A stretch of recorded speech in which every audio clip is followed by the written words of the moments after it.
Welcome back. Today we have an exciting presentation for you. So, if you've been following along, DreamCloud Club is a global technology ecosystem. So, that is the goal of this organization to create these blueprints for the future to create this global technology ecosystem. So, how do we do that? Right? And this is just a sort of a placeholder for all of these different components to plug into, right? This is actually a blueprint that you can see online right now. So the master plan is the Millennial Project, expanding U.S. tech manufacturing by strengthening domestic supply chains, investing in education, and building critical infrastructure.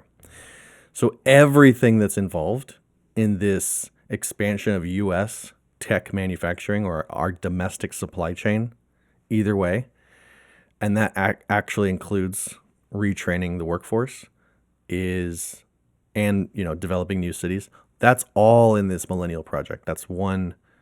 It's a national master plan, sort of like the Manhattan Project was for weapons. This is for building tech and the infrastructure and the cities and the transportation and all that stuff. So Millennial City is a node within this network, right? The Millennial Project is the network and everything that's involved, including personnel and education. Then Millennial City is this specific, how do we build cities that are very enjoyable by human beings, not just in tech, but in all of the other sectors that support tech, right? So tech is just sort of leading the way, tech manufacturing, I should say, and then all of the other sectors that support just general like urban life will be included, right? And then millennial tech. So once we're inside a city, right? Now we talk about the educational campus expanding beyond commercial to training, not only what's going on and what we need to kind of reskill the workforce for now, but training the minds of the future to ask different questions or kind of reimagine things. And then that gets us all the way down to the personal computer, the Millennial One. So this is a real project on the micro scale of how we're going to introduce this. So if this whole thing is like a tree, I always say this is the seed right here, the Millennial One is going to get our foot in the door, and it's going to help us start to interact with the public.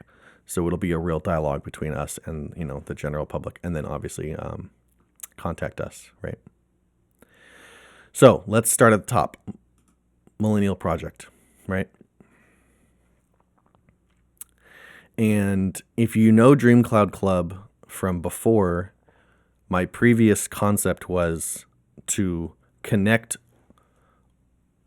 traditional business structures using business services. So I kind of created this like network marketplace for all this stuff. And I realized that like these companies don't really want to do that. And so when I was promoting myself, it just felt unauthentic, and it wasn't the right community of people, right? Technology is the right community of people, right? It's this ecosystem that I'm actually already a part of, but this is my contribution. So the Millennial Project, right? Expanding domestic production. So the National Master Plan are the millennial cities. So you can think of each of these cities as a kind of different, like, there's going to be different implementations, but these millennial cities will kind of have these like preset components of, in this area we need this, this, and this. Okay, so we're going to build a city around like needing these things in this part of the country. So if it's like energy production and chemical refinery or mineral refinery, like that could be in one city, and that could be how you kind of like build up the industry there.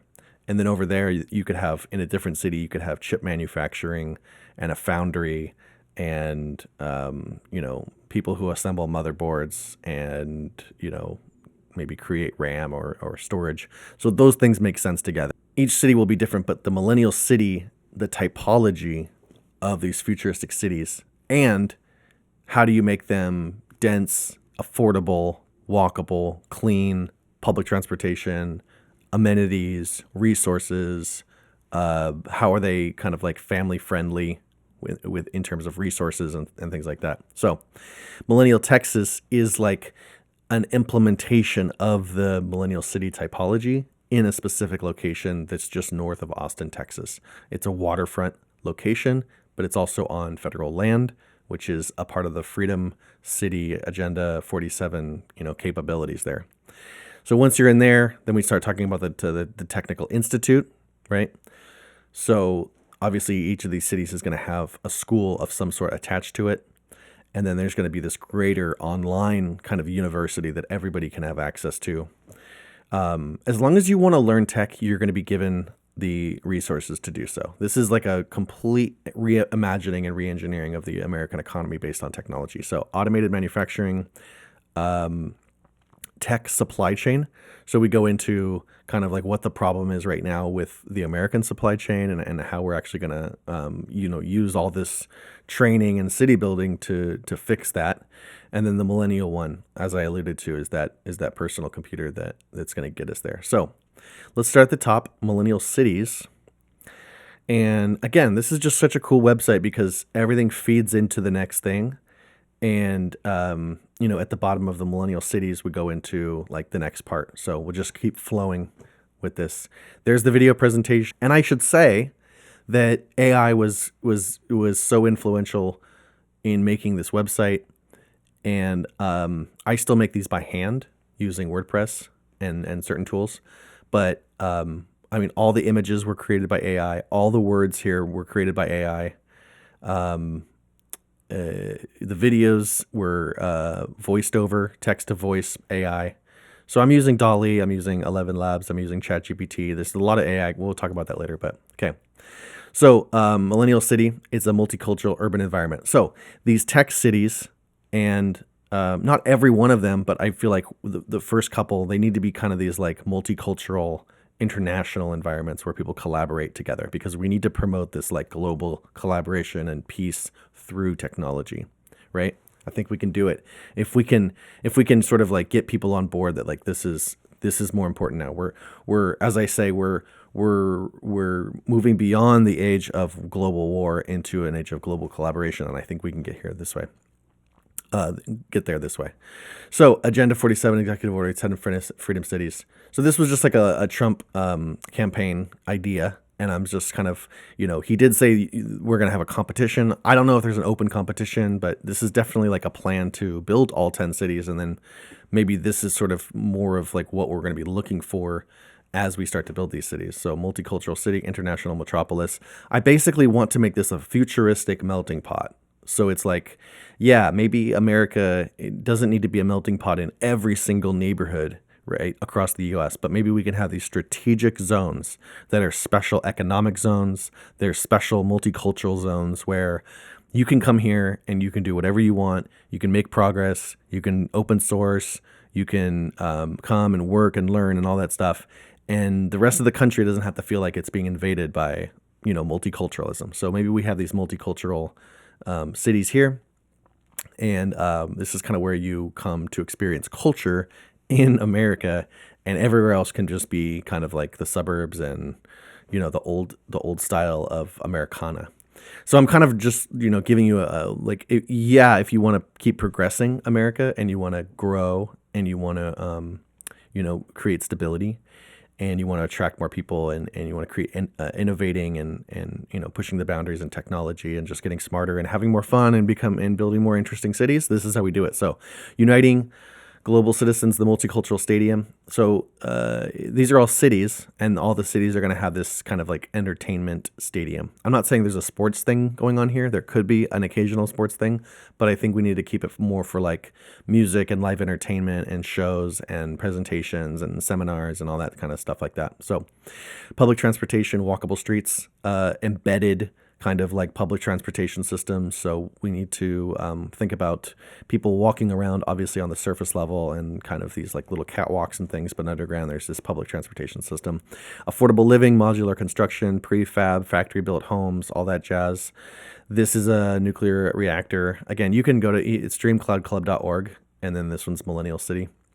So, global collaboration, open source technology. Maybe the most important thing here is that like we'll be having kind of tiers of laboratories that will be available to everyone, and then will be available to only their specific country, and then will be only available to a specific group or just the individual companies that own the laboratories. So there'll be like a lot of layers of like completely open source, semi open source, completely private technology, so everyone will be kind of like not afraid to be like, okay, I'm going to share this technology, but I'm going to keep this technology secret. And if someone does sort of steal your IP from a secret lab, there will definitely be a process to kind of like make that right, make that I guess, I don't know, adjudicate that process. It's probably not even the right word, but autonomous robots. So we're rolling out AI and kind of like humanoid robots that will assist everyone in the city. High speed rail. Obviously, we're going to have to connect these cities using high speed rail. And we don't just get there by creating the passenger rail, we have to create the freight rail, which we'll go into later when we get to the supply chain. But basically, that's the secret. If all these cities become little factories in themselves, like the whole nation becomes a factory, and then these become individual kind of like parts in the assembly line. So each city kind of ships around parts until the final device is obviously assembled, right? So when electronics are made in America, they won't just be made in one city. There'll be parts made in this city and parts made in that city. They'll all be made in millennial cities. But then that final part will come together. But we need a high-speed freight line to connect all these cities. So that's how we'll be building that. And for that reason. So within this whole area, there's garden pavilions. And this is just sort of like presenting the kind of public spaces that are going to be in these dense urban areas. So it's not just a super harsh, brutalistic environment, but it's something that's very, very inviting. It's very warm. That's an interior space. And then if we're talking about this being like an international metropolis, obviously we're going to invite brands from around the world. So they're going to have to kind of like, have a place to present themselves and sell their products. So this kind of like in the tied into the urban fabric mall plaza, urban interior plaza will connect residential complexes and other commercial areas, and it'll be kind of this really interesting place to go and meet people and shop. And then they'll just be like local communities, residential gardens. So these are less commercial spaces. This is more just about hanging out and relaxing. That urban density will give rise, no pun intended, to interesting residential units. Again, you're going to be able to afford to live here. This isn't going to be how much can we get away with charging everyone for rent. That won't be the point of this city. The point of the city will be affordable living. So you'll almost have like subsidized living because you work for certain industries. Technology advancement. So this is all about production. Obviously, this is the main driver. This is the industry is creating these automated assembly plants or high tech, stereolithography foundries, chip making foundries. So whatever we do there, it could be like precision, metal manufacturing. We're going to be introducing humanoid citizens most likely into this city first, and just talk about the like regulations and laws and kind of like fine tune it on a small scale, so then we can roll it out to the rest of the country and the rest of the world. Educational campus, the technical institution. This is probably the most important part, retraining the workforce for the future and to be able to actually do the jobs that we need them to do today. These garden courtyards are going to be just kind of like integrated into all of the urban landscape between buildings to give people a place to kind of sit and just enjoy public space. So part of the problems I think that we have in America and modern city building in general, especially in urban areas, is we don't really create all of these like public plazas because, the thought is like, well, who's going to take care of them? Well, the city should take care of them and we should all take care of them together. So urban nightlife, entertainment venues, obviously there's going to be places for you to unwind and get loose and party, which will give kind of like, let's say these are like small scale kind of entertainment venues. The big scale entertainment venue will be this global stage, international entertainment, where the biggest artists from around the world will come and perform at Millennial City, and people will be drawn there for entertainment as well as technology. So it'll be kind of both. You can imagine if you wanted to launch any kind of like convention, this would be a great place for conventions. Development blueprint. So Millennial City, this is basically like the blueprint. This is the typology, right? We haven't even talked about like a site or a specific location, because that's what we get into next. So the Millennial Texas, now we take all of those principles, right? We take the kind of we call it a typology, but just think of it as like the cookie cutter, what types of things do we want in a city? And then we start to like implement those in a specific location. So again, this is a video presentation. You can find that on YouTube. It just talks about this in an AI voice. So Millennial City, again, just explaining the project, that typology. And then the Millennial City 1 is Belton Lake, Texas. So this is actually just north of Austin and just west of Waco. So waterfront pavilions. Basically, I chose a site. It had a ton of federal land, and it had a good amount of water. Not a huge lake, but a good amount of water and federal land. So I kind of wanted to create this waterfront pavilion harbor area with lakeside boardwalks. Again, come to the website, read all this, look at it. All these images were created by AI. Here's Lakeview lounges. So I just try to say, like, how could we present this in a way that's super futuristic, super comfortable, super fun, super, exciting. And yeah, it's futuristic and it's neon and it's lit up, and you can go out on the lake and take a public boat tour or a private yacht, dinner party or something like that. Expansive nightlife. Obviously, there's going to be these like rooftop lounges overlooking the water, outdoor water garden courtyards that connect you from building to building, the multicultural stadium. So I kind of wanted to take you inside and show you maybe how this thing looks like from the stands. And then the public transportation. Obviously, once you're done with all this jazz, you need to get home. So you're going to take this really efficient public transportation system and then back to your affordable unit. So we're talking more about prefabricated design. Yes, they're going to be made in like little factories, and then they move these onto the site and kind of just assemble them, which is cool because then you can disassemble them and then repair them and then repurpose them or scrap them for parts. So you won't have to like demo the building at the end of the day. So we won't be like knocking buildings over. We'll just be taking them apart. So we'll be assembling buildings and deassembling buildings all the time. Population growth, family resources. Millennial City will be designed to support families and long-term population growth. So all of the things that we complain about, depopulation or population decline or whatever, we have to build cities that actually promote families. We have to incentivize families. Like, we have to incentivize everything in society. We have to like break through the mold and just say we have to start incentivizing good behaviors. We can't let the free market just determine all of our behaviors, right? We have to have some kind of measure of control to say this is what we want out of society. We want this and this and this, and this is what we're going to do it. I understand the free market, which is like let people decide which flavor ice cream, but we have to decide that we're going to start making ice cream. You know what I mean? We have to decide that we're going to start like implementing these policies. We have to start deciding that we're going to like build these cities and create these companies. So again, that's Millennial City. That's just one node. That's one potential node. I think there could be hundreds. I think there could be potentially thousands. If more people want to get on board, more people want to understand what I'm laying out, we can, build this together. So within this city, now let's go into Millennial Tech. All right. So now we get to the Millennial Technical Institute, and here's a whole video presentation on it.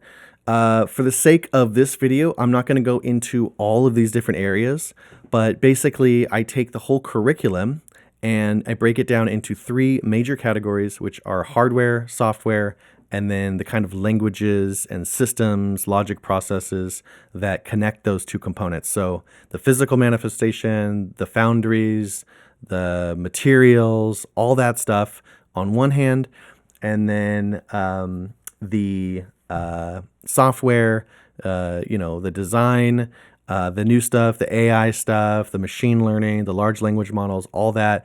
And then kind of, obviously there's this special part that connects those 2. So that's like compilers, you could say, or operating systems and things like that. So that's basically it. I go through the whole curriculum here. But basically, just to say that like all of these will complete this kind of like circle of complementary skills that we need in the tech industry to train you for practical application this in this kind of like technology ecosystem, so you can actually get a job because we need these jobs to be filled right now. And this will all be available on a online education platform, hopefully on this website or through someone we partner with. Now, all that to say that if we are educating our workforce, then we are actually able to address the real problem, which is the tech supply chain. But one of the problems with this whole supply chain, which I mentioned, kind of in the middle, is that we don't have the people who are educated or who are highly skilled enough to do some of these jobs. So education is part of the supply chain, but in order to address the supply chain, you have to, educate your workforce. Technology development zones, millennial cities. So this goes back into the project again, just a brief summary, and then we go into the supply chain infrastructure.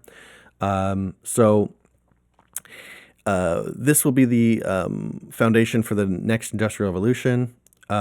This is just talking about plugging all of these cities into DreamCloud. So this website, this company, this organization, it's probably going to be a lot of different companies working together. But this is just to say that the supply chain is more than just logistics, right?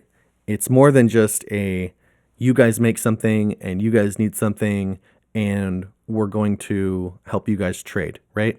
Because I've been researching and there are these companies online that facilitate in the trading or like the sourcing of materials. If you wanted to build something right now, you could kind of go on a website and find circuit boards and all these different components that individual companies make that are like, special, tech machining, manufacturing companies. So you could find companies to make you things. That's fine. But to a certain extent, that is not productive. That's not imaginative or productive. So we need a kind of another agency, this DreamCloud, to say, what do we need? Like, what do we need to produce more of? Or what do we not produce in America and what can we replace? So we kind of have to look at this whole thing and start to analyze what we need to actually reshore or what we need to expand domestically, what we have too much of, or, if you're going to start a new company, where could you get your next government contract, right? Or how could we create subsidies or grants to give out to companies, and who's going to evaluate those companies and make sure that they're doing the work?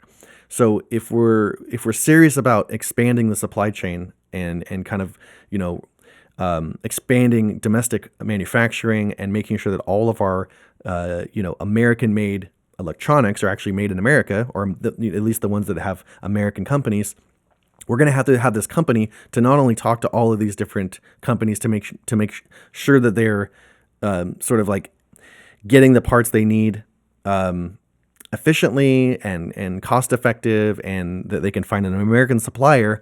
But then all those companies like, well, if we're going to do this, then we need people who are trained in this. So then the industry can kind of give feedback almost in a way to this company that then can organize where we need to retrain and we need to prioritize education.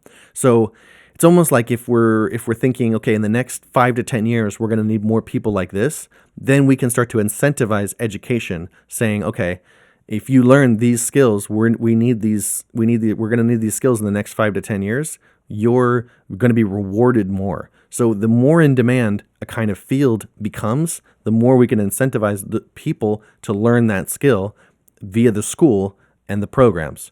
So if we don't necessarily need as much of this, we can say, okay, that skill isn't as necessary. So that education might become, I don't want to say more expensive, but just like less subsidized. So like, yeah, you may want to learn it, but it's not super in demand right now, right? So we can kind of play with the resource model of which jobs do we need trained for. And obviously it's like we're going to be subsidizing most of this anyway, but we can find jobs that are like, maybe they're really, really, really difficult and we don't have a lot of people them and they're really, really important. Okay, so now we need to create like a really strong incentive package to get people to learn those skills, meaning we're going to pay you, we're going to subsidize your housing, and obviously the education's free, and you know what I mean? Like we really need this. So, and we need this less So we're just going to give you the free education, but you're going to have to get a job somewhere to pay for, your own housing or something like that. So there'll be different levels of this. So it makes sense.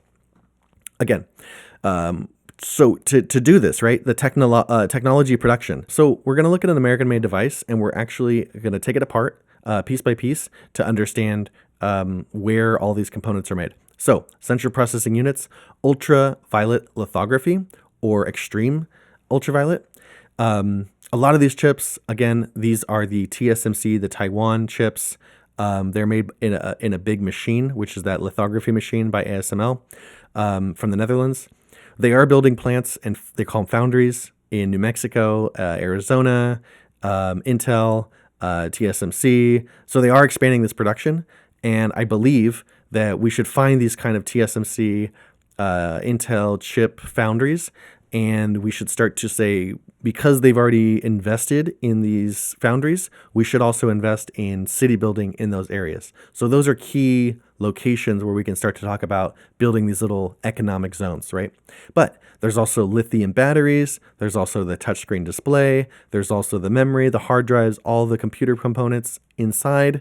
There's the aluminum phone case. Now we're talking about precision manufacturing. So all of this stuff, like this is the Foxconn, and this would be the Samsung, and this would be Samsung as well, I believe. These are different companies, Samsung as well. So again, all South Korea, Japan, China make a lot of these components, but where did they learn it from, right? Who actually taught them how to make all of these, interesting technology components? We did. Assembly line factory, high-speed freight. So the high-speed freight line actually connects all of these different millennial cities into the network. And then once we have the high-speed freight line and the thing is actually making money, because obviously, that's how we get things from point A to point B, that's going to be part of the shipping cost associated with the production of goods. The people are going to have to, piggyback onto this by building a passenger line. So we'll get that done, right? High-speed rail, all across the country and connect existing cities. So we already talked about the Technology Institute, but basically, within the supply chain, we have to understand that there's people who are doing all these things, and especially in technology, it's very, very highly skilled. So we have to make sure that people are trained, and not only do they know how to solve problems of today and work with the machines of today, but they're asking questions to kind of innovate. So we have to invest more in education.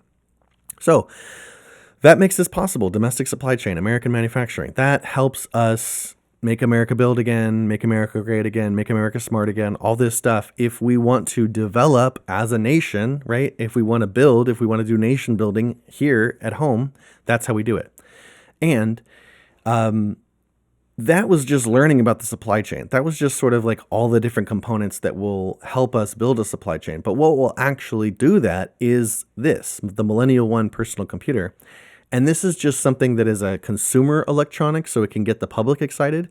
But there's, enterprise computers or enterprise technology that is, servers, obviously office equipment, things like that. Like, we're going to produce things in America that are made by companies that won't be so visible, but this is going to be super visible.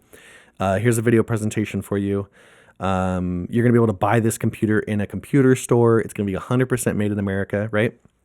So this computer device, essentially, we will be making the shell in America, right? And then we will be filling it with parts that are made from around the world. And then slowly, over time, we will be replacing those parts with American-made parts. So the point of this exercise is to say, we can reshore and we can expand domestic production, but we need to have a product for those other companies who are going to produce the components to sell their products to. And this is going to be the product. So computer assembly, these are all separate components, and we'll be putting them together. So we will be putting them together in a factory, right? So this can be an automated assembly line. But basically, we'll just be creating a company that's assembling these final products and then packaging them and making sure they work and making sure that they're user-friendly and shipping them to the public. So this is automated production. We are in the process of reaching out to kind of form relationships with various companies.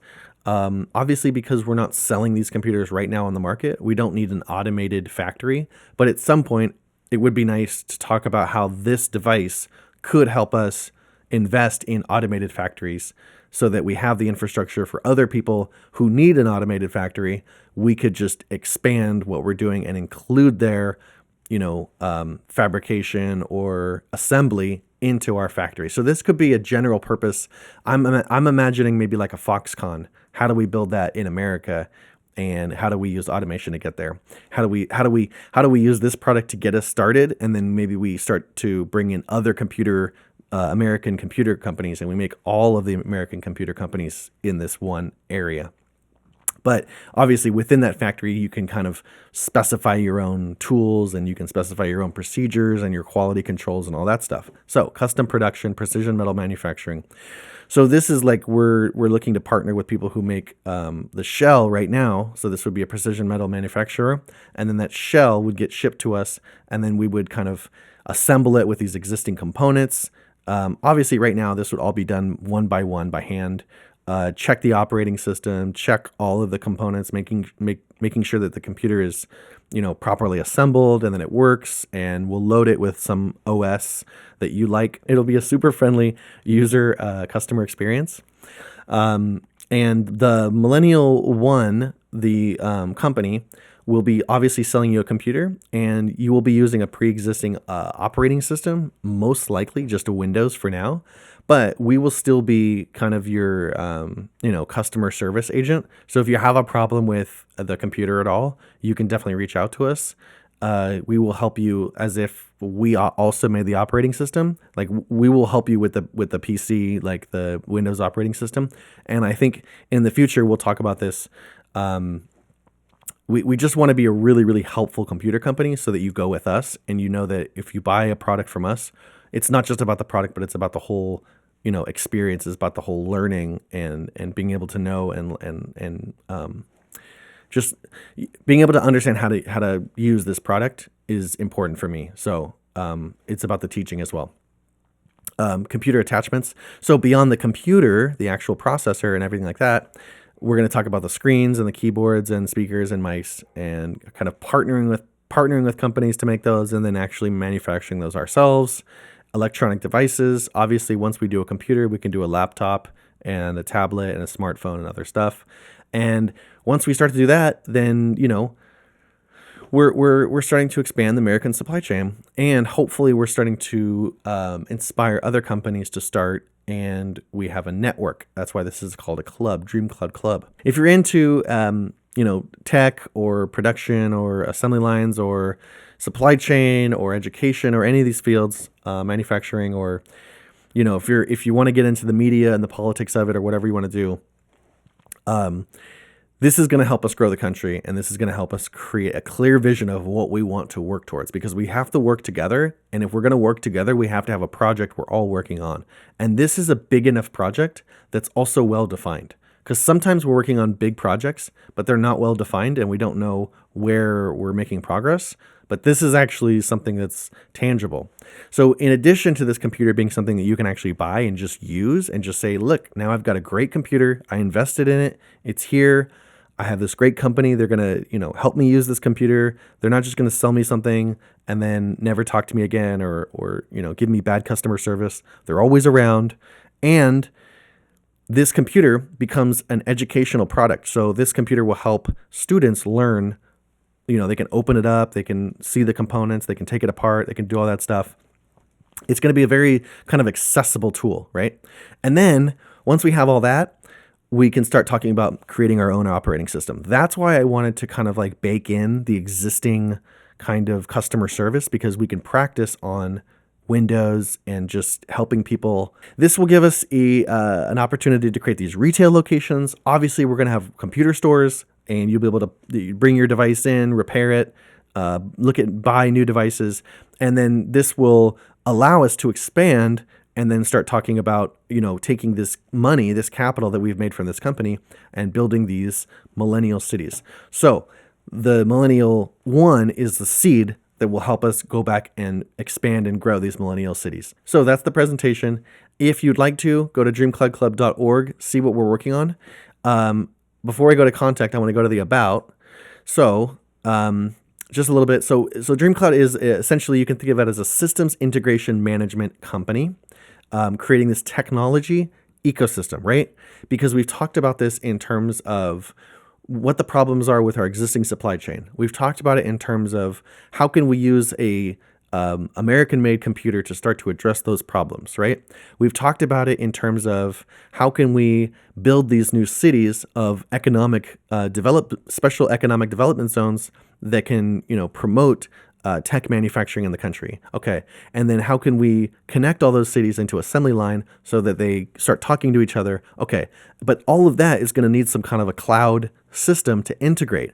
And on top of that, how do we train the workforce? How do we have a dialogue between the students and the research and development that is creating technology that goes into the commercial sector that then actually gets produced, that then gets licensed, feeds back into the whole system, but then the public gets to kind of enjoy those electronics?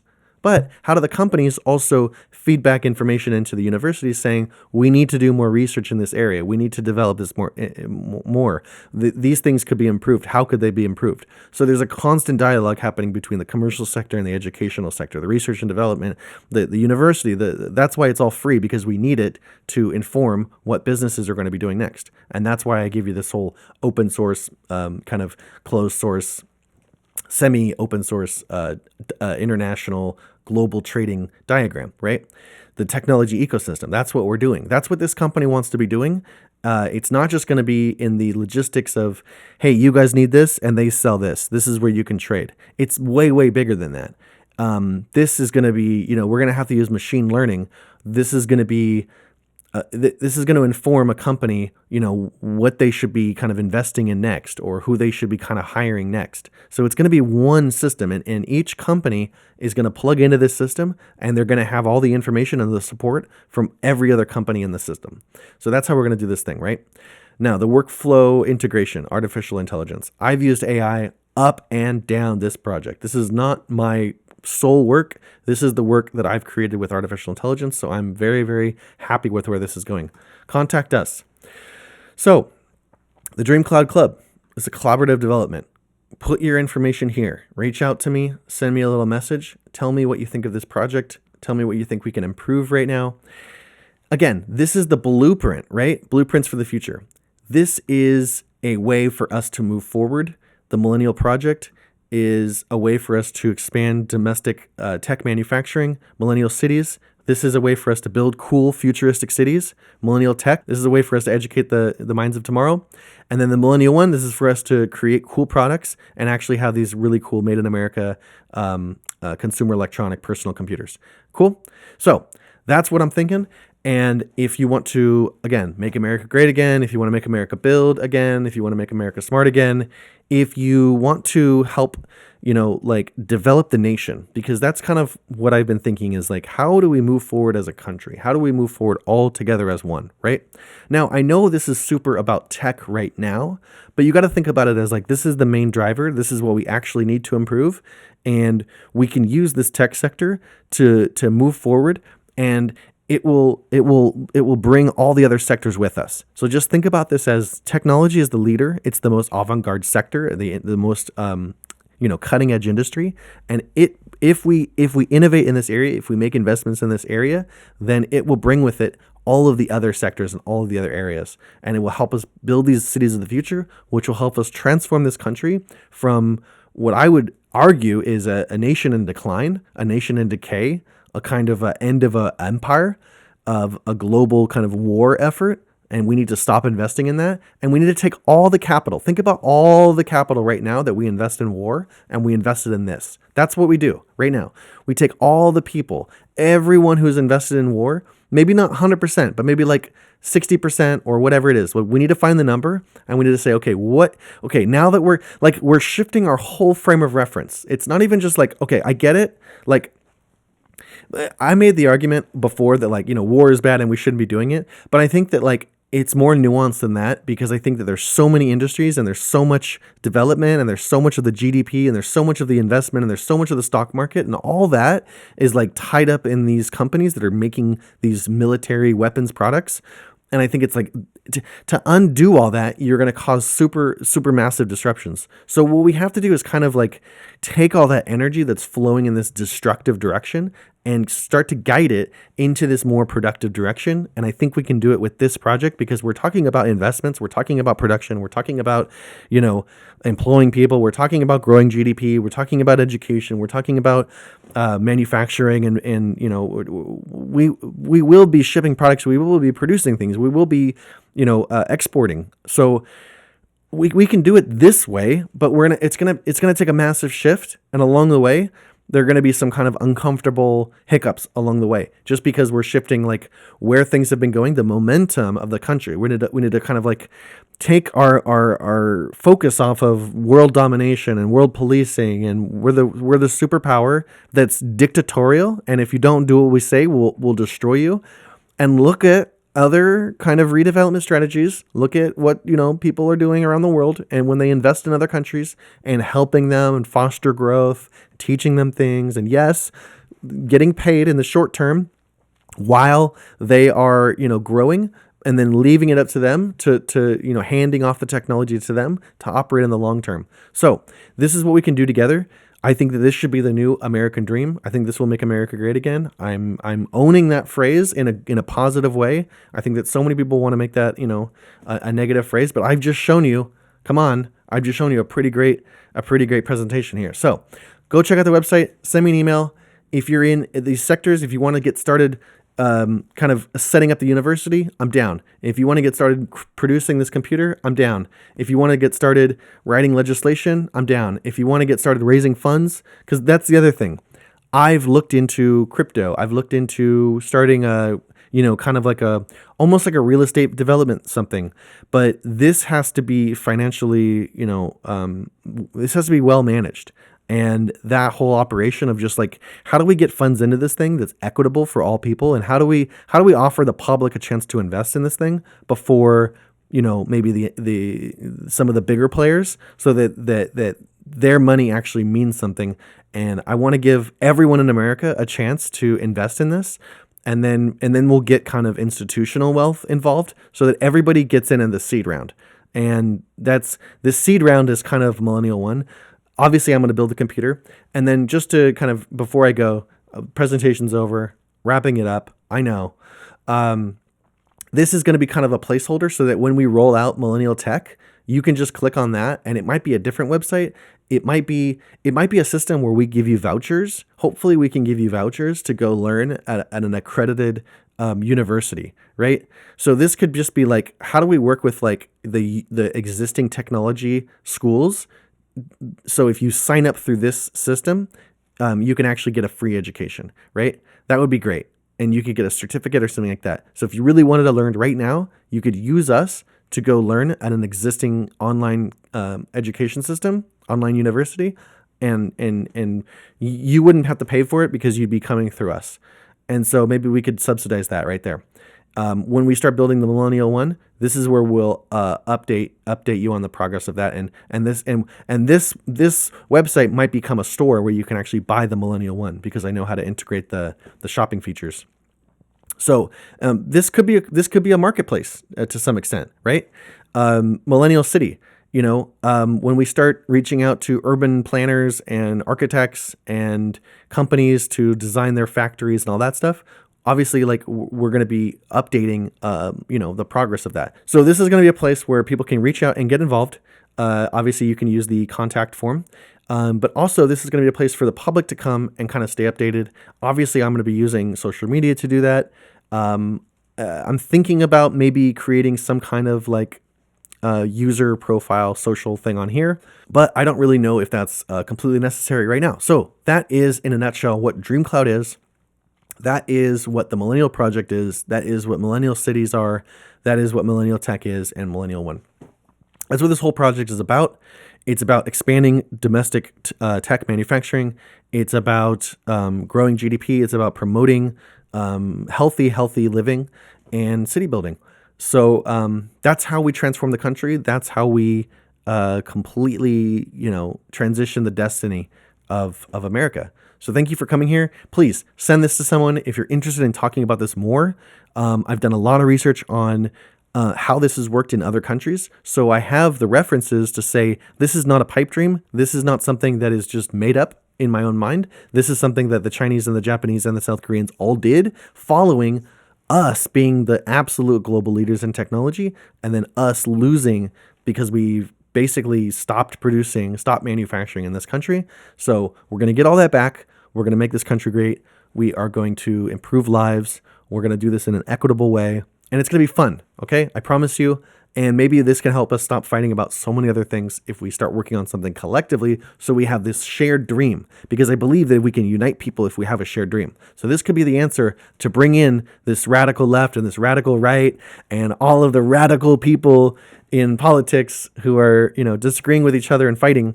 Maybe we could actually think about something that's completely owned by all of us and shared by all of us, from the tech community to the manufacturing community to the hospitality industry to the development industry, to the arts and to the fashions and to the entertainment, and let's kind of get everyone on board to say, listen, we're gonna improve this country. Let's do it together. Let's do it now. Thank you.